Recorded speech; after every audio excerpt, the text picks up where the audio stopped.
We've got breaking news. Let's get right into it on today's episode of Locked On Oilers.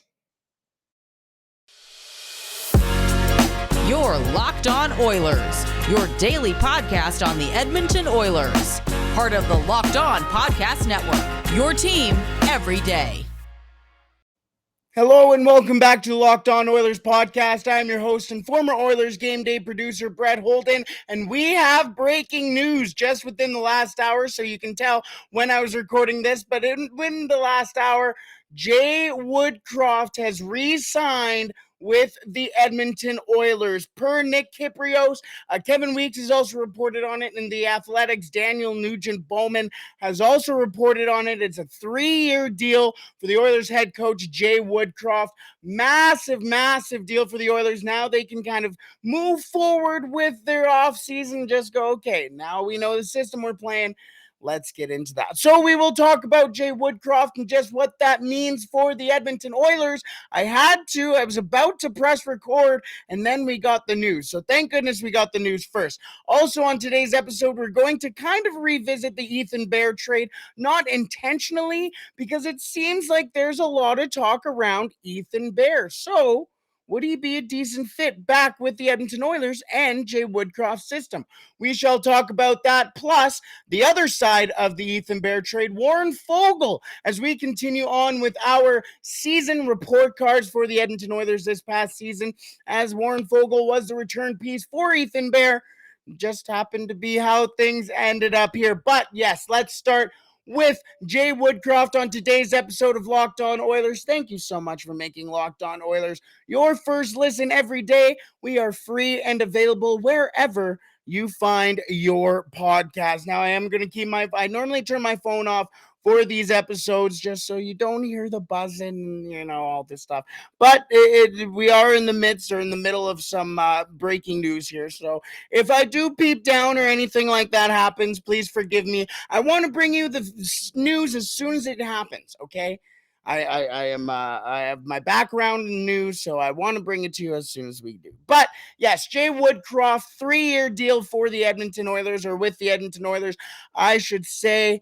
And it was one of my predictions that I came up with yesterday. So we are now 1 for 2, as Kuzmenko did sign in Vancouver yesterday, shortly after we posted and recorded. But that's okay. Jay Woodcroft, the things that he did with this team was amazing. Amazing. Really, I was on the boat of, you know what, you don't change your coach halfway through a season when you're trying to get into the playoffs. Now, it definitely did get to a very ugly point, and to a point where you're just like, you could not make a move. So on February 10th, they fired Dave Tippett and hired Jay Woodcroft in his first ever NHL coaching job. And that's behind the bench of a team that has Connor McDavid and Leon Draisaitl, a team with tons of expectations, and a team in one of the craziest hockey cities in the world. And Jay Woodcroft said, bring it on. Bring it on. And what happened? Since Jay Woodcroft took over on February 10th, the Edmonton Oilers were one of the top 3 teams in the league. You know who they were behind? The Colorado Avalanche and the the Florida Panthers. Got my Florida hockey teams wrong. The Florida Panthers. In fact, at points, the Florida Panthers were not as good as the Edmonton Oilers. In fact, some of the best games the Edmonton Oilers played this season, not only were they under Jay Woodcroft naturally, but as I've mentioned numerous times, were against teams like the Florida Panthers, like the Tampa Bay Lightning, like the Colorado Avalanche. And Jay Woodcroft took this team that was sitting outside of a playoff spot into the Final Four. And now taking a look at the Stanley Cup, a lot of people are saying, not me, but a lot of Oilers fans are going, well, it seemed like we were the real test. Now, obviously, last night, Tampa Bay did get the win, so it seems like Tampa Bay has a little bit of a buffer on us here. But, yes, Jay Woodcroft has evolved this team, really made them believe in the hockey that they're playing. And that seems simple. That seems like something a good coach should be able to do. Well, that is what Jay Woodcroft did. Because when he came in, he started from day one saying, this is the small picture. We're starting with the small picture, and everything after that doesn't matter. Let's go one day at a time, one game at a time, and worry about what's in front of us. Not what might happen. Let's worry about the absolutes. No ifs, ands, or maybes. We only deal in absolutes. And that is what Jay Woodcroft brought. And the other thing about Jay Woodcroft is that he didn't play favorites. He didn't really have favorites to play, except for those Bakersfield Condors guys that Dave Tippett could not get anything out of. The Kyler Yamamotos, the Ryan McLeods, the Evan Bouchards. All three of those guys are going to be imperative for the Oilers' success in the future. And Dave Tippett could not get much, if anything, out of those guys. Jay Woodcroft came in and he said, you know what?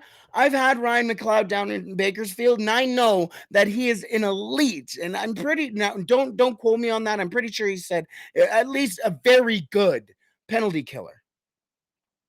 So why is he not playing anytime on the penalty kill? Well, he put Ryan McLeod on the penalty kill, and look at that. He becomes one of your best penalty killers. He's played Ryan McLeod on the PK, as we've said, in all situations. Penalty kill, 5-on-5, power play, in the offensive zone, the defensive zone, in the neutral zone. He is effective everywhere, and that has a lot to do with the trust that Jay Woodcroft instills in his players. And then, when they're not playing well, what does he do? He goes to them and says, you know what? You know you're not playing well. So what do you need to do? This is what you need to do. This is what we see you doing well. So if you incorporate these things into your game, then you'll get back into the lineup. You'll be an effective hockey player for this hockey team. Guys like Derek Ryan sat there in front of the media and said, you know what? When Dave was here, we just didn't get that. We were told we had to play better. You know you have to play better, and that's all you got. But when Jay Woodcroft came in, you weren't playing well, and he said, this is what you're doing wrong. This is what you need to work on, and then you'll get back into the lineup. And like Derek Ryan said, I took those things, worked on them, and I got back into the lineup. That's how you become a good coach. You don't become a good coach by just going, oh, yeah, you go out, putting out the right players, grunting and whatevering along the way. You have to work with the players. You have to work for the players, with the players, and with the organization as well. And Jay Woodcroft did that. And I am so excited to see what Jay Woodcroft will do in the future, because guys like maybe a guy like Ethan Bear, who we'll get more into what happened with Ethan Bear. We know a little bit of the story about Ethan Bear, but with Ethan Bear, it just seemed like it wasn't the system for him. Now, would Jay Woodcroft's system 100% suit him?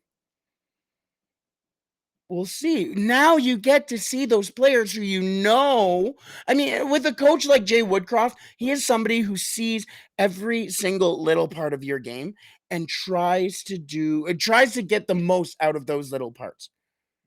He puts you in a place to succeed, not just to force you into a spot to win a hockey game, to go out there and succeed, not only for the team, but for yourself as well. And that is how you create winning hockey teams. Look at the Colorado Avalanche. From the first line to the fourth line to the first pairing to the third pairing, from the starting goaltender to the backup goaltender to the third string goaltender you've never heard of. They go and do their job because Jared Bednar, a coach like him, goes up to them and says, you know what? This is what you need to do. This is what you need to do. They implemented the system, and look at where they are. They're one of the most dominant teams in the NHL. You don't think the Edmonton Oilers can get there too? Under Jay Woodcroft's tutelage, I would say they can. But We shall see. It's all just a matter of time for us to find out. Let's move on to Ethan Bear, as there has been a lot of rumors around Ethan Bear, whether or not he will stay in Carolina, which has naturally caused a storm on Oilers Twitter. So we will get to that in just a second. But first, I want to tell you about our partners over at Built Bar. You know, our friends over at Built are always coming up with amazing new flavors. Well, this time they have truly outdone themselves with their new mud pie flavor. And for the first time ever, Built is introducing the mud pie flavor in both mud pie bars and the mud pie puffs. You've got to try the mud pie as soon as possible. And you need to hurry because the mud pie bar and the mud pie puffs are going so fast. And they're only available for a limited time. So visit built.com to taste the deliciousness for yourself. What is great about Built is that all their bars are made with collagen protein, which your body actually absorbs better and more efficiently. Maybe I shouldn't say better. They absorb it more efficiently than normal proteins. And it provides a whole bunch of health benefits. So you can eat something that actually tastes good and is good for you. You're going to love the new Mud Pie Built Bar and Built Puff as well. Whether you need a snack for your workout, a late night treat, or you just need to grab a quick bite, Built is the perfect protein bar for you. Chocolate mousse, whipped cream, cookies and cream crumble. Oh my goodness. Is anybody else really? I have to clean up. Get to built.com right now to get your order of mud pie bars and puffs right now. You won't regret it. While you're over at built.com, make sure you use the promo code LOCKED15. That is 15 to get 15% off your next order at built.com. That is promo code LOCKED15 to get 15% off your next order at built.com. Alrighty. Let's move on to a former Edmonton Oiler. Oh, hold on. This is a break. It's a Tuesday. It's a beautiful Tuesday. Hopefully we don't get any rain today. But it's a break. Let's take a quick hydration break. Okay. Moving on to Ethan Bear. As Ethan Bear was a fan favorite and kind of a polarizing player in oil country, a guy who, was brought into the Edmonton Oilers, was drafted by the Edmonton Oilers in his career, or was drafted by the Edmonton Oilers, I should say. Later on in the draft as well, if I'm not mistaken, I believe he was a 5th or 4th round pick. The same draft also as Caleb Jones, who eventually also got traded in the same draft offseason as well. Weird offseason for the Edmonton Oilers last year, but Ethan Bear traded 1-for-1 for Warren Foegele, which we will get to later on today as well, but a trade a lot of people were kind of skeptical about. Now, I was one of those people as well because I liked Ethan Bear. Ethan Bear was a strong defenseman, a solid defenseman. You obviously saw his offensive upside, and no matter what, Ethan Bear played for the crest on the front of the jersey, and as well as the name on the back of the jersey, he just played with pride, and that's the type of hockey player you want. Now, the thing about Ethan Bear is that he doesn't necessarily, for the Edmonton Oilers, have the skill that would be needed to get into the lineup. Now, I think that's a very tough thing to be said because I think Ethan Bear, again, is a very solid defenseman. He deserves to be in the NHL because, again, he's a top level defenseman. Last season, in 58 games played, he had 5 goals and 9 assists for 14 points. He started off the season on Carolina's top unit. Then he barely played in the playoffs. In fact, I don't think he played at all for the Carolina Hurricanes in the playoffs and kind of fell out of favor. Now, it seems like Elliotte Friedman has been reporting that the Carolina Hurricanes do want to bring back Ethan Bear, but they have given him permission to talk to other teams. So, naturally, Oilers fans go into a little bit of a frenzy. Now, as I just mentioned his stats last season, let's take a look at his numbers from when he was with the Edmonton Oilers. In 2020, 2021, in 43 games played, so that was a shortened season, 2 goals, 6 assists, 8 points. So not a very good season. In 2019, 2020, though, 17 games played, 5 goals, 16 assists, 21 points, and that was his career year. In his first year in the NHL, 18 games played, 1 goal, 3 assists, 4 points. So that 2019-2020 season is kind of that massive season, I guess, for Ethan Bear. 71 games played, almost played the entire year. It's tough. It's really tough for somebody like Ethan Bear to try and crack the Edmonton Oilers lineup. Where the issue with the Edmonton Oilers lineup and a defenseman like Ethan Bear is that the Edmonton Oilers need specialists. The Edmonton Oilers need guys who are either going to be very strong on the power play or offensively or very strong defensively. Now, it doesn't really seem like Ethan Bear gives either one of those at all. He's not going to be playing on the Oilers power play when you've got guys like Evan Bouchard and Darnell Nurse who will be playing on the power play. Tyson Barrie is also currently an Edmonton Oiler on the depth chart right now, or under contract is what I meant to say. If he's going to leave, it's going to be by trade. So right now, Tyson Barrie's still on that team. Those are 3 offensive defensemen that Ethan Bear's just not going to get time over. Defensively, the Oilers re-signed a guy like Brett Kulak. Brett Kulak's better than him defensively. Cody Ceci is better than him defensively. I mean, Philip Broberg's going to be making the team this year. Marcus Niemelainen will probably be in and out for the Edmonton Oilers as well. So where does he fit? He's not going to be getting power play minutes. He's not going to be getting penalty killing minutes, or PK minutes. Last season on a team that had a very strong defensive or offensive-minded defensive core, I should say, and one of the top, as I say through gritted teeth, one of the top offensive defensemen this past season in Tony DeAngelo.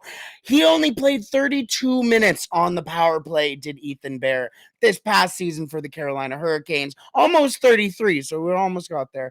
On the penalty kill, 53 minutes on the penalty kill. So what really is Ethan Bear going to do? Are you really going to sign a defenseman who's only good at 5-on-5? Because 5-on-5, Ethan Bear, and we're going back to my goals for and goals against per 60 minutes stat. At 5-on-5, Ethan Bear sits at a 2.68 goals for per 60 minutes, which is greater than the average or the median or middle of the defensive pack. This is the sample size for these numbers are within defensemen who have played at least 300 minutes. So defensemen who have played basically all season and big time minutes. And he's a greater half of that, which is okay with a 2.68.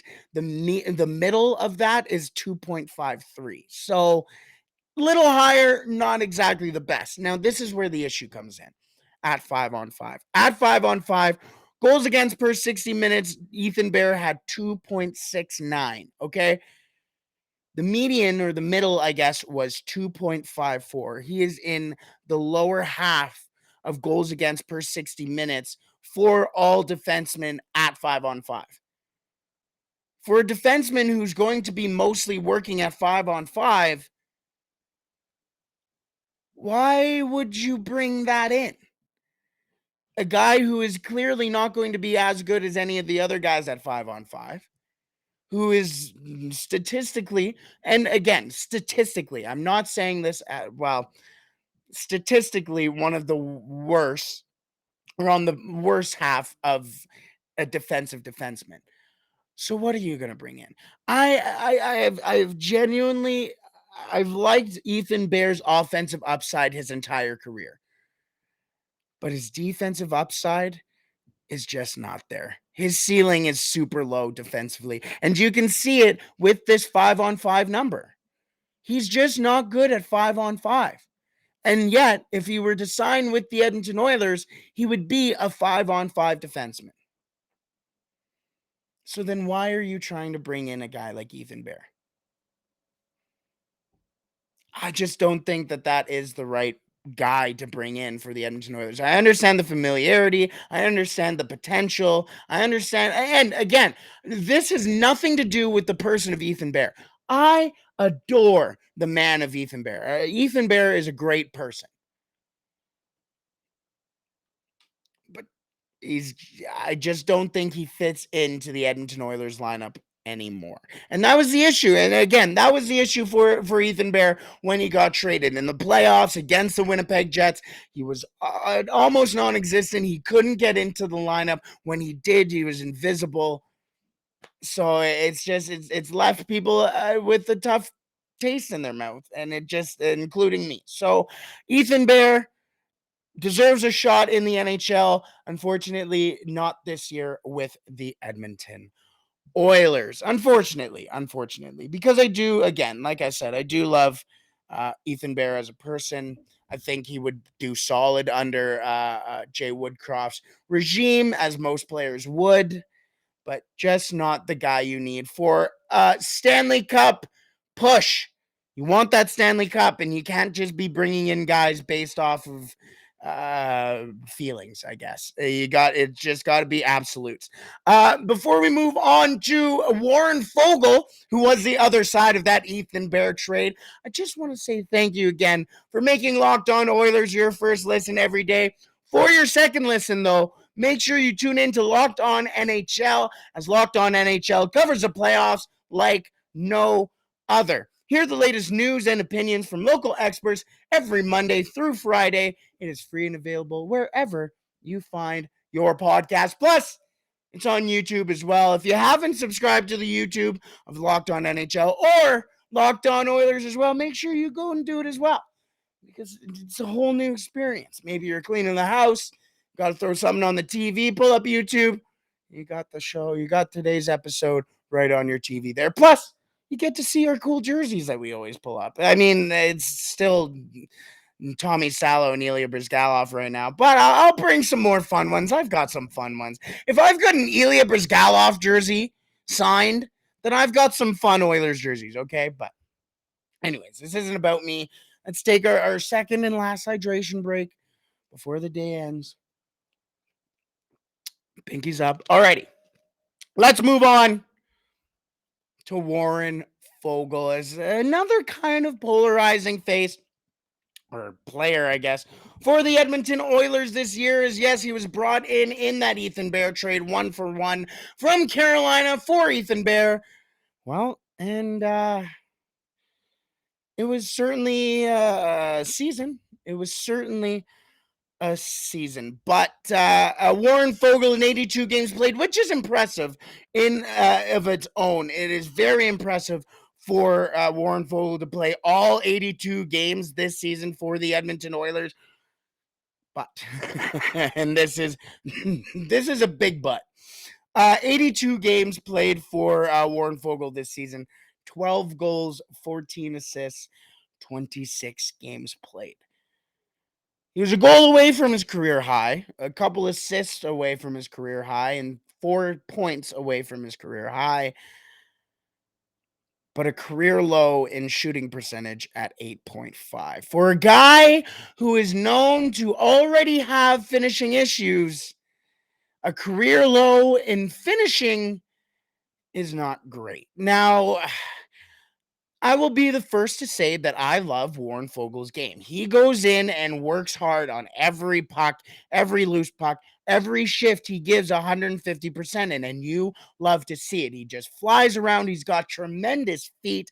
He's got a pretty good vision and gets into good, solid open ice and gets open for his teammates.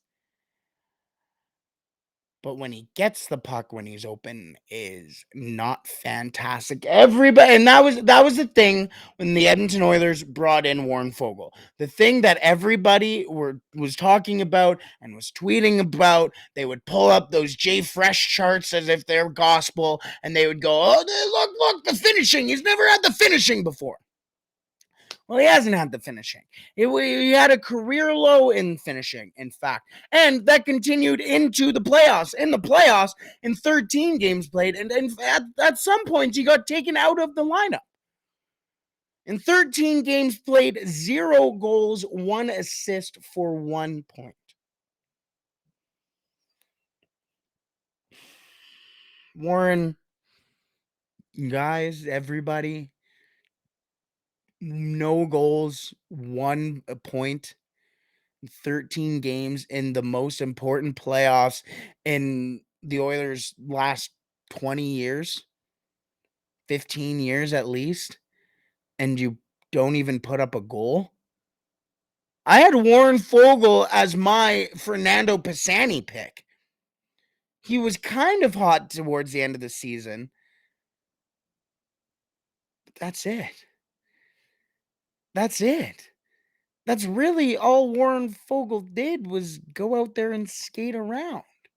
I mean, yes, he did get 26 points in 82 games, which is good, which is impressive. Not impressive, but those are solid numbers, double digits. And a guy who scored 10 goals for the Oilers this season and an assist away from 15. So all things told, pretty decent. Bottom six guy, you brought him in to produce more in the bottom six, and you just didn't really get that. In all situations for the Edmonton or for Warren Foegele this past season, a 2.51 goals for per 60 minutes. That was good for 19th on the team. At 5-on-5, he had 2.34 goals for per 60 minutes. That was good for 20th on the Edmonton Oilers. Now, again, I am one of the biggest preachers of you don't have to score to be an effective hockey player. Look at how affectionate I am towards Jesse Puljujärvi. But the thing about Jesse Puljujärvi and players who don't score is that they're also effective defensively and in other parts of their game. Warren Foegele in all situations had a 2.9 goals against per 60 minutes, which was good for 17th on the Edmonton Oilers last year. And at 5-on-5, a 2.68 goals against per 60 minutes, which was good for 16th on the Edmonton Oilers. So he's not producing offensively. He's not exactly producing defensively in all situations or at 5-on-5. He's not really playing on the power play. He's not really playing on the penalty kill. Another guy who's just one of those 5-on-5 guys, and you take a look at his 5-on-5 numbers, 20th on the team in goals for per 60, 16th in goals against per 60. What's going on here? Continued on in the playoffs as well. In all situations, 1.42 goals for per 60 minutes for Warren Foegele. Last on the team for a guy who didn't score a single goal. At 5-on-5, a 1.46, which was second worst on the team behind Ryan McLeod, who we talked about the other day. But the difference between him and Ryan McLeod was, like we said with Jesse Puljujärvi, was Ryan McLeod was producing defensively. For the Edmonton Oilers, for Warren Foegele, in all situations, 3.41 goals against per 60 minutes, 9th on the Oilers. So at least he's in the top 10. But this was kind of encouraging. At 5-on-5, a 301 goals against per 60 minutes. Although at 5-on-5, you don't really want 3 goals per game. That was 5th on the Oilers, and of course those numbers are going to be skewed a little bit, and I shouldn't say skewed because that's the wrong word, but the Edmonton Oilers did have a couple games where they lost 9-6, 8-6, so there were some high scoring games. In games that are 5+ goals or 60 minutes, in a game that's 60 minutes, I should say, Warren Foegele allowing 3 goals per 60 minutes that he's out there, that's not great. Like, it may have been good for 5th on the team, but the fact that there are 15 other guys that have a worse is kind of scary. Warren Foegele did not have a good season, and I think we're paying Warren Foegele a little too much. Warren Foegele is an expendable piece, will be easy to move in regards to cap space, and he is an effective hockey player, especially for teams like Seattle or something like that, who can eat a little bit of cap and could take a guy who can just actually play a full 60 minutes without taking a breath, because that kid does have a motor in him. I'll be honest, I did have a C minus for Warren Foegele, but talking it out here, even though it doesn't sound too compelling, I did like the 5-on-5 number, I guess, for goals against per 60 minutes in the playoffs. So that'll kind of bump him up a little bit. But he went from a C minus to just a C. Warren Foegele, if the Oilers do keep him this year, I'm not 100% sure that they will. He has, he has built a little bit of a rapport with Ryan McLeod and Evan Bouchard and Kyler Yamamoto. Those are really good friends there. So you don't want to break. I know you sit there and like, oh, they're friends. Having camaraderie on a team and being able to build a team, well, team building is one of the biggest things when you see a good hockey team. They're close together, from the best player to arguably the worst player. This is a little off topic, but I was watching some of the NFL rookies talk about their rookie dinner, and most rookie dinners are around, like, the defensive backs will have a rookie dinner with the defensive back rookies. The offensive linemen will have, they break it up into zones, into positions. For the New England Patriots, which, if you know anything about American football or NFL, you know that the New England Patriots are one of, if not the greatest dynasties in all of sports, really. And what do they do for their rookie dinners? They don't break it up into positions. It's everybody. Everybody comes to the rookie dinner. It's a whole team situation. The DBs are meddling with the wide receivers. The linemen are talking with the linebackers.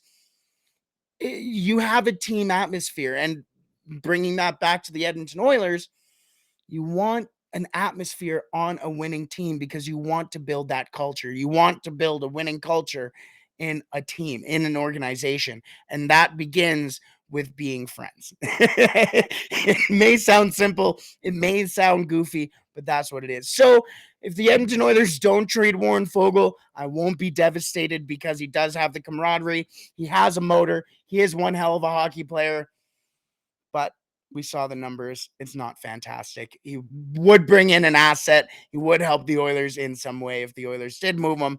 So a little bit of this, a little bit of that. That's why I get to C, not an F, because I wouldn't mind seeing him back with the Oilers next year. Anyways, I've rambled on enough. We shall call it there. I hope you have a wonderful Tuesday. Sorry again for having this out a little later, but for the rest of the week, we shall have our episodes out at the normal time. So I hope you have a wonderful rest of the week. I hope you stay safe and don't do anything I wouldn't do.